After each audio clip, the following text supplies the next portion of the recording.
Hello everyone. In this video we will study about the Iran conflict, that is ongoing Iran conflict. So first of all we'll see why it is in news. In Iran there is massive nationwide protest going on against Islamic Republican regime because of economic hardship, political repression and calls for reform. So this is majorly why Iran is in news. So if we see what we are going to study in this video, first are the reasons for the protest. Why? What are the economic hardships? What are the political repressions? So we will study about that. We'll study about the previous protests as well, and then we'll look deep into the location of Iran and important areas that can be asked in exam. And about the history, this is very interesting, and we will study about history from ancient to the present. Okay, so this is very interesting. And then sixth is relation between India and Iran. Okay, so first we'll get into the reasons for the protest. We'll divide it into economic and political for our ease of understanding. First we see the GDP growth has been slowed to 3.7%, that is lowest in 5 years. Who has said is World Bank. World Bank has stated this. Okay, so 3.7%, which is lowest in 5 years, and so the GDP growth is very low. Okay, and secondly if we see $1 is equal to 10,75,000 Iranian riyals. Okay, so there is a lot. Okay, so we see in the Indian rupees, it is 11,719.53 Iranian riyals. Okay, so this is today's data. And then third, if we see, it is the inflation rate as compared the data of the December, it is 42.2%. So inflation is also very high. If we see India's inflation, it is approximately 1.5 or 2 as of September 2025. And there is increase in unemployment. So unemployment data states that out of 10 working age Iranian employees, it is only 3.8%, that is 4 out of 10 Iranians are being employed.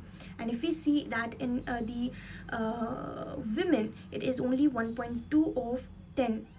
Okay, so only approximately 1 woman per 10 women is being employed. So this is also very bad. And fifth, if we see economic sanctions for decades. So what sanctions are being imposed? There are primary sanctions as well as secondary sanctions. So primary sanctions are those sanctions which are imposed directly on Iranian companies or Iranian entity, and secondary sanctions are the sanctions that are imposed on the third party. Okay, so how? Now US, Iran and for example India. Okay, now Indian company is been purchasing crude oil from Iran. So US will impose sanctions on India. So this is called as a secondary sanctions. So these are the economic reasons, that is GDP, the Iranian riyals and inflation rate, unemployment rate, and then the sanctions. So these are the major economic reasons for the protest. If we see political reasons, there is very interesting data which says that in 2024 presidential elections, approximately 40%, there was only 40% of voter turnout. Okay, that is lowest since 1979. So 1979 was Islamic revolution that had took place in Iran. Okay, as compared to that, from then on till present, this voter turnout was very less. Okay, because of the lack of trust in government, people lost trust in government. So because of all these reasons, these were the major reasons for this 2026 revolt. Okay, now if we see, before location, let us see the earlier protests that had taken place in Iran. In 2002 there was Green Revolution. So this was not the major revolt first revolt. There were many revolts that had taken place in Iran. First, we have Green Revolution. This revolution was mainly youth driven. So there was protest that sparked by alleged fraud in presidential election. So because of the fraud in presidential election, the youth drove the protest. So in 2022, we have death of Mahsa Amini, as many of us might have read about this. So it was yeah, she was being arrested because of hijab violation, and after the 3 days of her arrest, she was dead. Okay, she was dead, and then in 2025, that is Bazaar Revolt. Now what we are studying, and that was not because of social issues, but because of the economic failure. Now let's see about the location. This is very important. Okay, I have some trick or a mnemonic to remember this as well. Okay, so first of all, let us see Iran bordering countries. Okay, so first we will see the water bodies that are surrounded. Okay, so first in the north we have Caspian Sea.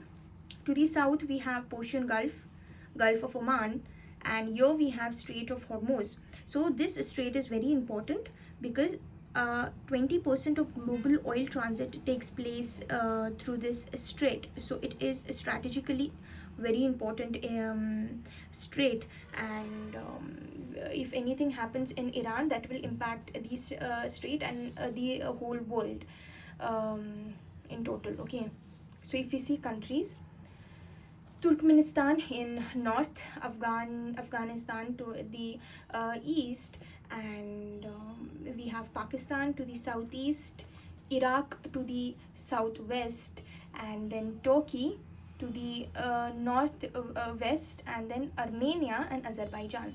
So there are many countries that has been surrounded to Iran. So the trick to remember this is Tata Air India. We know Tata, we know Air India, and port. So it's very easy for us to remember Tata Air India port. T stands for Turkmenistan, A for Azerbaijan, T for Turkey, A Armenia. Air, A stands for A stands for Afghanistan, I stands for Iraq, and P stands for Pakistan. Okay, so now let's see the important areas that can be asked. First we have capital, of course Tehran, we should know that. And then we have Mashhad. Okay, this is what? This is a holy city, Shia pilgrimage site for Imam Reza Shrine. And then we have Isfahan. This is also cultural center. And then we have Bushehr nuclear power plant. This is important to remember, Bushehr. And Bandar Abbas, and then Chabar. This is very important for us because it is a key for INSTC, that is International North-South Transport Corridor. Okay, so if we see the physical features of physical map, so here we have Elburz mountain, that is very important. Zagros mountains, very important. And then we have two deserts, that is Dasht-e Kavir and Dasht-e Lut. So these are the important locations you will have to remember. And then now if we go for the history, this is very interesting. So let's start with history. So we will study from ancient to present. In ancient Persia, that is 550 BCE to 651 CE, there was Achaemenid Empire, which was being founded by Cyrus the Great.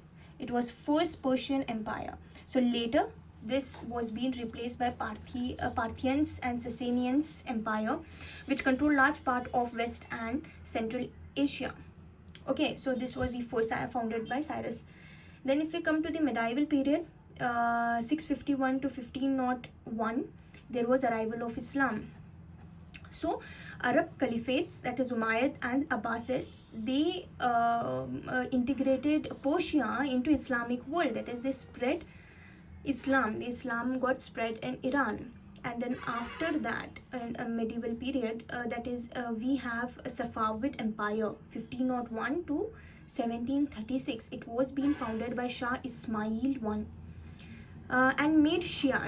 Iran is a Shia dominated country. Okay, so Shia Islam, the state religion, it was when it was in Safavid Empire.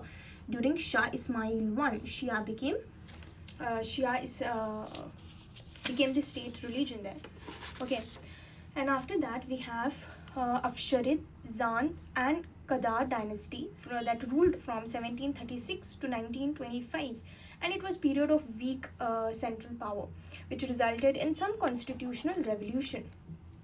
Okay, and then later on there was a Pahlavi dynasty that ruled from 1925 to 1979. Okay, so this is very important. There was a few things that had happened. So this was founded by Reza Shah Pahlavi, and he was close ally of British US. Okay, so because of that there was huge modernization, secular reforms, and centralization that was going on. And then from 1901 to 1950, so because they were close ally, and then that era was called as era of British concession. Why? Because in 1901 they signed a treaty. A treaty was being signed between the British entrepreneur William Darcy and Shah of Iran.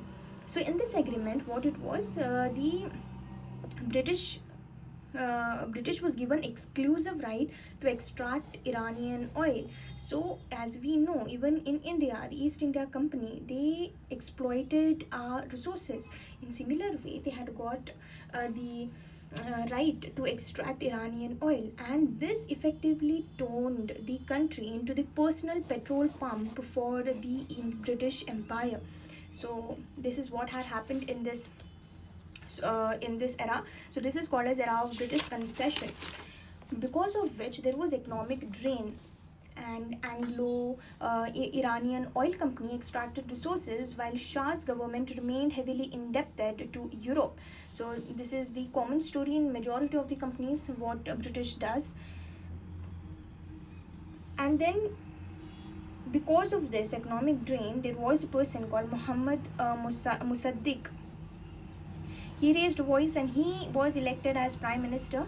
And what he did, the first thing, because after seeing the economic drain, after seeing British using Iran as the personal petrol pump, what he did was he nationalized oil industry.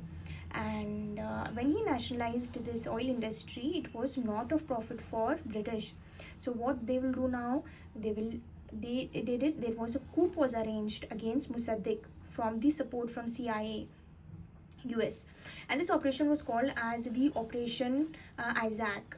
And in this operation, what they did, they imprisoned Mossadegh. So PM was being arrested, and then they restored the power to the Shah of Iran. So Shah of Iran, which we have studied earlier, this one, Pahlavi dynasty Shah, he was being restored as a strategic, because he was strategic ally, or in short terms, he was puppet of US. So that is what had happened.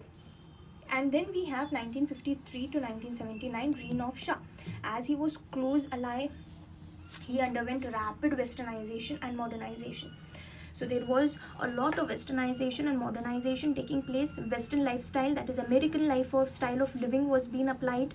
And then there was even repression, that is to control, to maintain control over people. There was a secret police force called SAVAK, and this was what was going on during Shah reign. And this modernization was very quick, and because of that there was a group of conservative who started raising voice, and because of which there was massive public movement to remove Shah.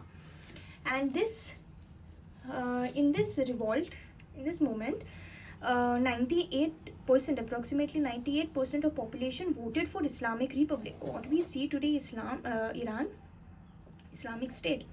So that was being voted by the people. 98% of the people had voted for Islamic Republic. So in 1979, there was Islamic Revolution. Ayatollah Khamenei became supreme leader. supreme leader. So now the Iran became Islamic Republic with theocratic Republican hybrid system. So what is this system now? In this system, there will be supreme leader who holds authority, highest authority. Supreme leader will hold highest authority, and they will be elected president. It's not like there won't be any president or parliament. They will be president, they will be parliament, but it will be under religious supervision. Okay, religious leader will be the head.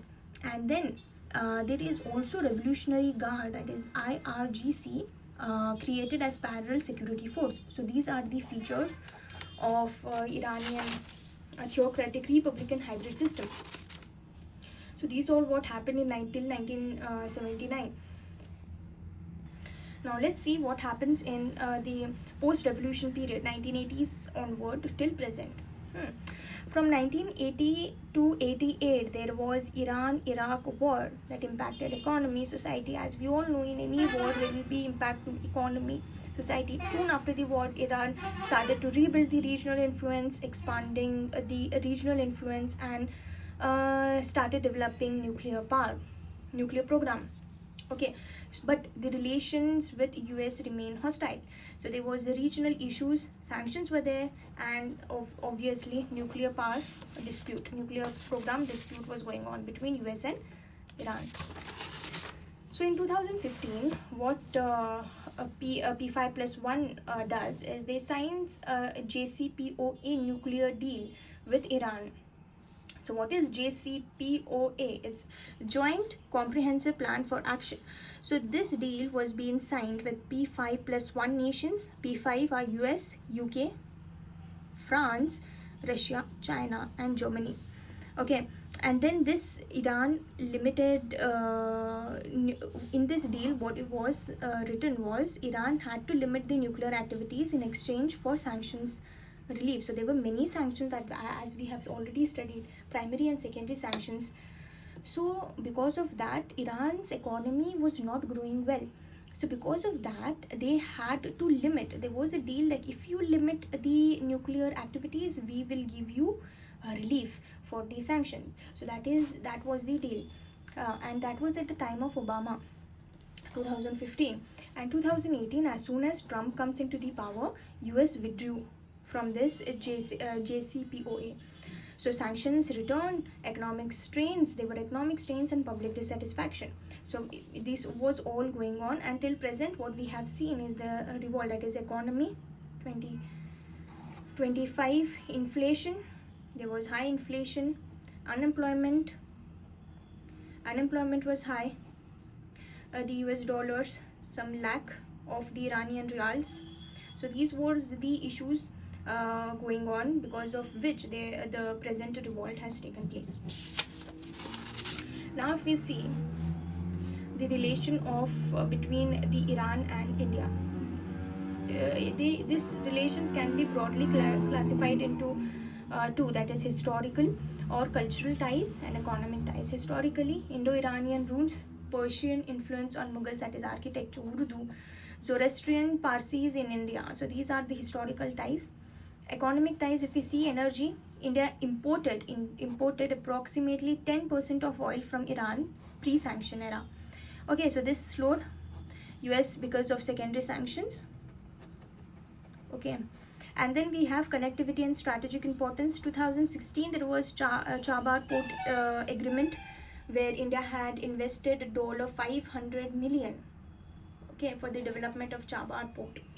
And then there was INSTC, International North-South Transport Corridor, where India and Iran got partnered in multi-modal transport route linking India and Russia, India with Russia and Europe via Iran. So India to Russia and Europe and Russia, okay, via Iran, India. So this was important. Strategically, Iran is important to India. Okay, so that's all for this video. I hope you all have understood the history, the location, and the present context. Okay, hope to see you all in next video. Thank you.